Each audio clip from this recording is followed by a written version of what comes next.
I think my whole life I've always wanted to work in nature, protecting natural resources, improving abilities for people to have access to natural resources. My dad had always been a really big advocate of me and my sister both being just interested in science. So I did my undergrad at Iowa State in natural resource management with a specification in aquatic ecology.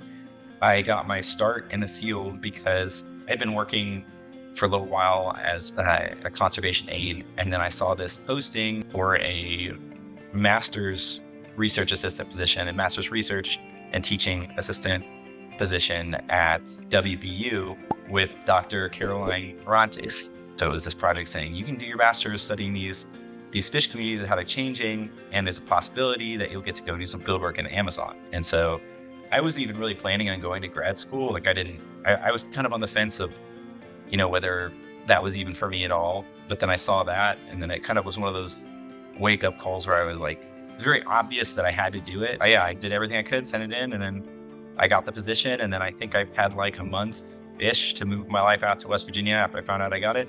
Yeah, I spent 3 years at WVU working with Dr. Orantes. I got to go to the Amazon twice.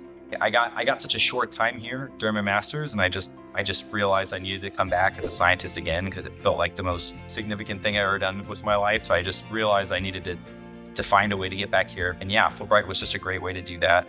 My research here focuses on mercury contamination in aquatic food webs. So there's a lot of gold mining in the area, and they use mercury to separate the gold from the earth. And so a lot of that mercury makes its way to aquatic food chain. The proportion of mercury also increases as you go up the food chain. So larger fish have proportionately higher amounts of mercury because they're eating fish. As they eat and digest this tissue, all of the mercury stays there, which is why it kind of like magnifies as you get in these bigger fish. They just like have a higher proportion of mercury, which is important because the bigger fish are the ones that people are eating. And so there's been studies that like a lot of people in communities where people are eating tons of fish that are contaminated with mercury have high levels of mercury, and mercury can have kinds of negative health outcomes. And so if I could, a great end product, what I proposed for this project is I wanted to do some sort of like public outreach component as well. And yeah, Fulbright has just been like so amazing at helping me prepare for this and being a great resource. And like joining the Davis College is my first step towards this path that I'm on, where that hopefully I can keep following for the rest of my life. But the Davis College really paved the way for me to get here.